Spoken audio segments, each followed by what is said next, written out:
Ram Ram, India news Haryana देख रहे हैं आप और मैं हूं आपके साथ सीमा चौधरी। और चलिए 22 जिले 22 खबर में अब खबरों की ओर रुख करते हैं।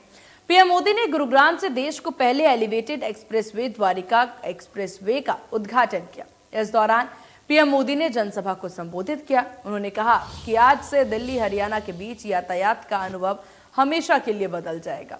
सीएम मनोहर लाल की जमकर तारीफ भी करते हुए नजर आए।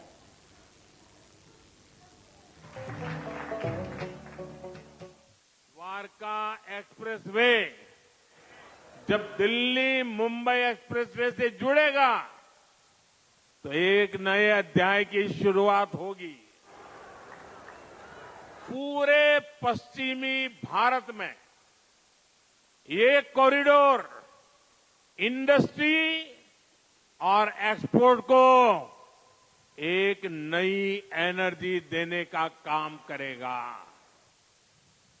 इस एक्सप्रेसवे के निर्माण में हरियाणा सरकार और विशेषकर मुख्यमंत्री मनोहर लाल जी को उनकी जो तत्परता रही है, मैं आज इसकी भी सराहना करूंगा। हरियाणा के विकास के लिए जिस तरह मनोहर लाल जी दिन रात काम करते रहे हैं, उसने राज्य में आधुनिक इंफ्रास्ट्रक्चर का एक बड़ा नेटवर्क। उधर करनाल में बीजेपी के सदस्यता ग्रहण कार्यक्रम में सीएम मनोहर लाल ने शिरकत की। पूर्व सीपीएस और विधायक राम शर्मा सहित कई पार्टियों के पदाधिकारी और सरपंच बीजेपी में शामिल हुए। इस दौरान सांसद संजय भाटिया भी कार्यक्रम में मौजूद रहे। कि कोई आएगा कोई जाएगा, ये सिलसिला तो ऐसा चलेगा। राजेंद्र सिंह जी का कोई एक स्थायी जैसा एक विषय रहना चाहिए, उनको भी लगा नहीं।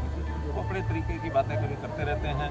जैसे आप जो उनके बेटे दोनों कह रहे थे, मेरा तो बहुत पुराना संबंध रहा है कांग्रेस से और अभी भी लगातार संपर्क में थे। मुझे लगता है कि जिस आदमी को विचारपूर्वक जहाँ एक बार आना चाहिए, विचार को समझ करके आना चाहिए। हमने तो आज यहाँ भी जो कांग्रेस के लोग आए हैं उन्होंने कहा भारतीय जनता पार्टी को समझ करके आना चाहिए, बिना समझे या नहीं आना चाहिए। अगर वो बिना समझे आए थे चले गए। पार्टी का परिवार निरंतर बढ़ रहा है और स्वाभाविक है कि जैसे देश के अंदर एक वातावरण बना है। हमारे देश के वर्तमान प्रधानमंत्री नरेंद्र मोदी जी तीसरी बार फिर से लोगों का आशीर्वाद प्राप्त करके और एक बड़ी संख्या में भारतीय जनता पार्टी के सांसद बनेंगे और उसमें हरियाणा का हमारा योगदान पहले से ही 100% योगदान है। उसी 100% योगदान को ज़्यादा मार्जिन से और ये सीटें जीत करके हम उनकी झोली में डालें। हरियाणा के शिक्षा मंत्री कर्णपाल गुर्जर ने हिसार से सांसद ब्रजेंद्र कुमार के भारतीय जनता पार्टी छोड़ने वाले कदम पर कटाक्ष करते हुए कहा कि जाए उन्होंने बहुत बढ़िया कदम उठाया, क्योंकि ब्रजेंद्र से किसी संगठन में सहजता से काम नहीं कर सकते। बीजेपी में खुद वो असहज महसूस कर रहे थे। बहुत अच्छा किया उन्होंने। वो वैसे भी बीजेपी में सहज महसूस नहीं कर रहे थे। बीजेपी एक संगठन है, उन्होंने इस प्रकार के संगठन में कभी काम नहीं किया। उन्होंने हमेशा व्यक्तिगत पॉलिटिक्स की। 10 साल पहले हमारे साथ आए थे वो, लेकिन वो इस प्रकार की पॉलिटिक्स में सहज महसूस नहीं कर रहे थे। जो व्यक्तिवादी पॉलिटिक्स उन्होंने की है, तो क्योंकि पूरा जीवन उसी प्रकार की पॉलिटिक्स की है। या एक संगठन की पॉलिटिक्स है और संगठन के हिसाब से ही चलते हैं। आपने देखा होगा उनके जो बयान थे वो आज तक इस प्रकार के थे। वो संगठन से संबंधित जो व्यक्ति है वो उस प्रकार के बयान नहीं देता। मेरी इंडिविजुअल राय कुछ भी होती है, लेकिन मैं एक संगठन से जुड़ा हुआ तो उस समय मैं उसी हिसाब से बयान देता हूँ। लेकिन वो अपनी मनमर्जी से ही सारी बात करते थे। किसी मामले में भी ये कहना कि भाई अगर आप समझौता करोगे तो मैं पार्टी छोड़ दूंगा, ये इस तरीके की। हमारे यहाँ क्या है कि हमारी हो सकता है मेरी भी इच्छा कुछ हो, लेकिन मेरा कहना यही है कि मेरा हाईकमान जो फैसला करेगा मैं उसको मानूंगा। मेरी राय ये है, मैं अपने अधिकारियों के सामने कहूंगा, प्रेस के सामने नहीं कहूंगा। मैं अपने अधिकारियों के सामने अपनी बात रखूंगा, लेकिन फैसला जो मेरा नेतृत्व करेगा मैं उसको मानूंगा। लेकिन वो इस प्रकार की राय थी उनकी। उनका तो फैसला था कि मेरे ही फैसला मैं मानूंगा कोई, तो मैं समझ। कांग्रेस के राज्यसभा सांसद दीपेंद्र हुड्डा ने कहा कि बीजेपी संविधान को बदलना चाहती है, लेकिन कांग्रेस किसी भी सूरत में उसे उसके मंसूबों को सफल नहीं होने देगी। कर्नाटक के बीजेपी नेता अनंत हेगड़े ने 400 पार का नारा इसलिए दिया ताकि 2/3 बहुमत मिलने पर संविधान में बदलाव कर सके। हुड्डा ने कहा कि अनंत हेगड़े के बयान से बीजेपी की कुटिल रणनीति का खुलासा हुआ है। बातें हैं, पहले तो बीजेपी के जो नारे रहते हैं वो कभी जनता के हक में नहीं होते। हरियाणा में दिया 75 पार, अब दे दिया 400 पार। हमारे नारे जनता के लिए, तो वो उनके लिए नारे हैं कि हमारी इतना संख्या है, हमारी इतना संख्या है, अपने लिए होते हैं। हमारे जनता के लिए होते हैं। बीजेपी के लिए 400 पार, हम कह रहे हैं बुढ़ापा पेंशन करो 6000। ये फर्क है, हम जनता के नारे दे रहे हैं, पहली बात। दूसरी बात, अनंत हेगड़े जो लोकसभा के भाजपा के सांसद हैं, उनका कल बयान आया कि हमने 400 पार का नारा इसलिए किया, 400 पार होने के बाद हम संविधान को बदलने का काम करेंगे और संविधान को बदलने के लिए 2/3 से ज़्यादा बहुमत चाहिए, इसीलिए हमें 400 पार।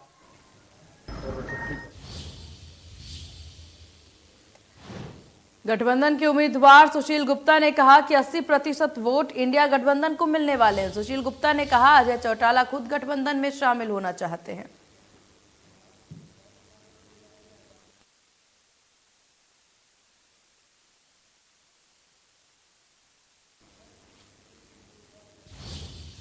पुराने भवन के नजदीक दूध डेयरी पर सीएम फ्लाइंग ने छापेमार कार्रवाई कर खाद्य सामग्रियों के सैंपल लिया और इस छापेमार कार्रवाई से पहले भी 2 बार इस डेयरी से सैंपल लिए जा चुके हैं। डॉक्टर आजाद सिंह ने बताया कि डेयरी से 350 किलो पनीर, 4000 किलो देसी घी और 80 किलो दही मिली है। उन्होंने बताया कि उनकी टीम द्वारा सैंपलिंग की गई है, जिसे जल्द ही लैब में भेजा जाएगा।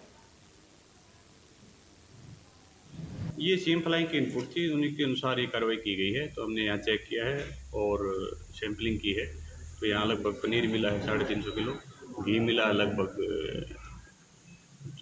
4000 किलो और दही लगभग 80 किलो। तो उनके हमने सैम्पलिंग, पिछली बार सैंपल इनके सब स्टैंडर्ड आए थे, तो उनके अनुसार नोटिस दे दिया गया है और केस लॉन्च कर दी गई, कार्रवाई चल रही है। तो शहर में अन्य भी डेयरी संचालक हैं जो जिन पर कार्रवाई अभी तक नहीं हो पाई है। नहीं, हम रेगुलर करते रहते हैं और भी डेयरी से हमने सैंपल लिए थे और ये चलती रहेगी। जाखल क्षेत्र सभी की रेगुलर चलती रहेगी, रेगुलर सभी कार्रवाई चलती रहेगी और सभी से हमारी ये प्रार्थना है, सबसे अनुरोध है कि अच्छे उत्पाद बेचें, अच्छे, ताकि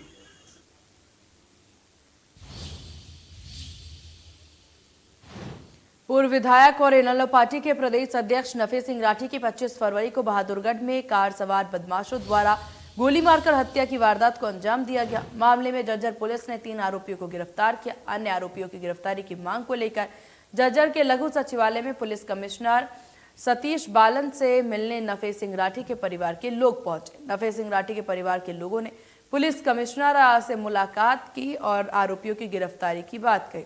साथ ही आरोपियों की जल्द से जल्द गिरफ्तारी की मांग की। परिवार की सुरक्षा बढ़ाने की मांग भी की गई। को लेके मिले थे क्योंकि लगभग 13-14 दिन हो गए और 13-14 दिन में अभी तक 2 आदमियों की गिरफ्तारी हुई है। 2 आदमी अभी भी खुले सांड की तरह घूम रहे हैं इस देश में।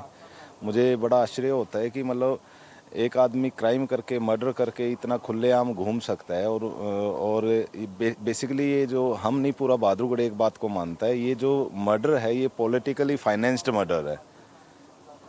बाड़े के लोगों को लाया गया और शूटरों को लाया गया और उनसे ये क्राइम कराया गया है। और जो लोग इनके पीछे हैं उनका चेहरा बेनकाब होना चाहिए। हमारी तो यही डिमांड है और इसीलिए साहब से मिले थे कि हमारे साथ न्याय कीजिए सर प्लीज़, क्योंकि पूरा बहादुरगढ़ इस बात से चिंतित है, क्योंकि आम आदमी की कहाँ सुरक्षा का वो उम्मीद की जा सकती है अगर ऐसे बड़े। नशे पर नकेल कसने के लिए हरियाणा राज्य नारकोटिक्स कंट्रोल ब्यूरो ने इन दिनों विशेष अभियान चलाया हुआ है, जहां नशे के खिलाफ प्रशिक्षित कुत्ते सहित हरियाणा राज्य नारकोटिक्स कंट्रोल ब्यूरो के कर्मचारी विभिन्न स्थानों पर छापेमारी अभियान चलाकर नशीले पदार्थ रखने और बेचने वालों के खिलाफ कार्रवाई अमल में ला रहे हैं। नशे पर नकेल कसने के लिए हरियाणा नारकोटिक्स ब्यूरो का अभियान लगातार जारी है। इस कड़ी में पहले भिवानी में छापेमार कार्रवाई अमल में लाई गई थी और उसके बाद भवानी खेड़ा में वार्ड 7 में इस तरह की बड़ी कार्रवाई को अंजाम दिया गया है और इस कार्रवाई की आठ के बाद नशा तस्करों में हड़कंप की स्थिति देखी गई थी। न केवल हरियाणा नारकोटिक्स ब्यूरो बल्कि स्थानीय पुलिस को भी साथ लिया गया था। प्रशिक्षित डॉग सिम्बा को भी साथ लिया गया, जो कि सूंघकर नशे के बारे में पूरी जानकारी देता है। ऐसे में जिस तरह से अभियान हरियाणा नारकोटिक्स ब्यूरो के द्वारा दिया जा रहा है, उसके बाद नशा तस्करों में लगातार हड़कंप की स्थिति देखी जा रही है। पहले भिवानी के हालू मोहल्ला में जहां पर इस तरह की जानकारी मिल रही थी, वहां पर नशा तस्कर काफी परेशान हैरान देखे गए थे, हड़कंप की स्थिति देखी गई थी। और आज एक बार फिर से जिस तरह से भवानी खेड़ा के विभिन्न वार्डों में आज नशे के तस्करों पर लगाम कसने के लिए अभियान चलाया गया था, तो उसके बाद कहीं न कहीं पूरे इलाके में हड़कंप देखा जा रहा है। नारकोटिक्स ब्यूरो के इंचार्ज देवेंद्र के मुताबिक इस तरह का अभियान लगातार जारी रहेगा आगे भी, ताकि नशा तस्करों पर पूरी तरह से नकेल कसी जा सके, पूरी तरह से जो युवा नशे की गिरफ्त में जा रहे हैं उन पर अंकुश लगाया जा सके। वीडियो जर्नलिस्ट सुमित अवस्थी के साथ रवि जांगड़ाई। गैंगस्टर काला जठेरी की शादी लेडी डॉन अनुराधा चौधरी से हो रही है, जिसके लिए द्वारिका सेक्टर 3 स्थित संतोष गार्डन बैंकेट हॉल को बुक किया गया। काला जठेरी की बारात 12 मार्च को सोनीपत के जठेरी गांव से द्वारिका के लिए निकलेगी और इस शादी में काला जठेरी और अनुराधा के नजदीकी परिवार वालों को ही न्योता दिया गया है। तिवारी जी ने मेरे को पॉजिटिव ही देखते हैं, पॉजिटिव सोचते हैं। अगर कोर्ट ने हमें अलाउ किया है, कोर्ट ने अगर ये फैसला किया है कि हम शादी करें, हम गृह प्रवेश करें, तो ऊपर वाले ने हमें सही डायरेक्शन और समाज में वापस आने के संकेत दिए हैं। हाँ, आप जो कह रहे हैं वो सही है, और लेकिन नामुमकिन कुछ भी नहीं होता है। अगर आपकी इच्छा है तो आप ज़रूर दोबारा वापस लौट सकते हैं, लौटेंगे हम। और ये चुनौतीपूर्ण है और हम उसको भी, जैसे बाकी का सफ़र तय किया है, पूरा किया है, तो हम उसको भी हम पूरा करेंगे। वैसे तो काफ़ी सारे रीति रिवाज हैं, लेकिन हमने उनको सबको शॉर्ट कर दिया है समय की वजह से। और 2-3 रस्में हैं मेनली जो होंगी, फेरे और जयमाला, और इसके अलावा दूल्हा दुल्हन के छापे बनाए जाते हैं, मतलब प्रिंट, हाथ के प्रिंट लिए जाते हैं। तो बस ये 3 चीज़ें ही मेन होंगी।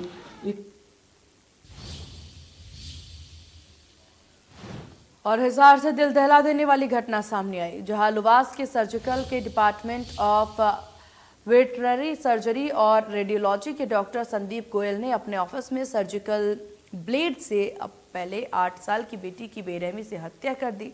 इसके बाद खुद के हाथ की नस काटकर आत्महत्या कर ली। काफी देर तक घर नहीं आने पर पत्नी ऑफिस में पहुंची। ऑफिस का गेट बंद मिला। उसने आसपास मौजूद सिक्योरिटी गार्ड से पूछा। पुलिस को बुलाया गया। गेट तोड़कर देखा तो दोनों पिता बेटी मृत अवस्था में मिले। फिलहाल पुलिस ने मामला दर्ज कर जांच शुरू कर दी।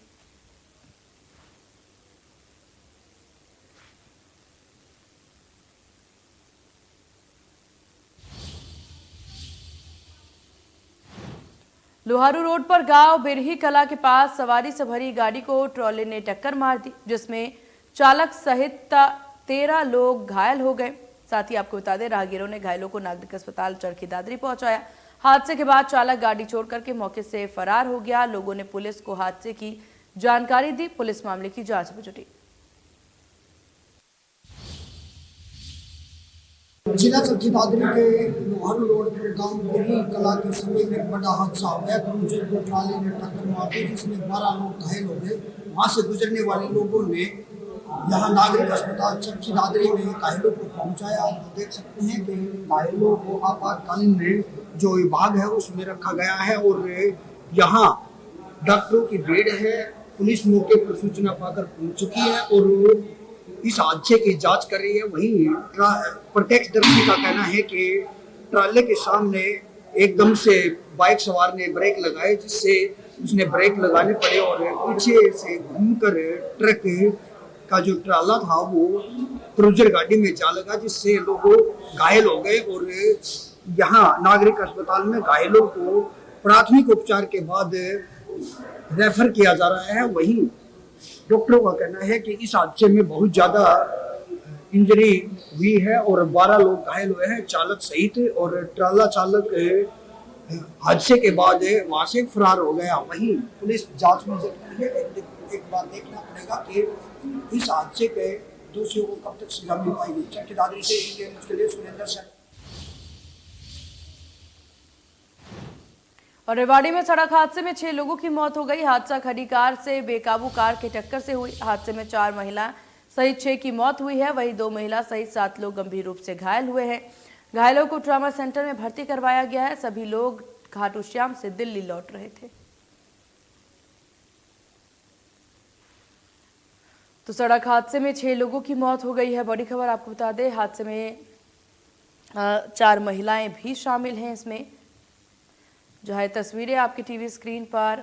हादसे में 7 लोग की हालत गंभीर बताई जा रही है। रेवाड़ी के ट्रॉमा सेंटर में इन्हें भर्ती कराया गया है, जहां सड़क किनारे खड़ी कार से बेकाबू कार जा टकराई, जिसकी वजह से भीषण सड़क हादसा। खाटू श्याम से दिल्ली लौट रहे थे सभी।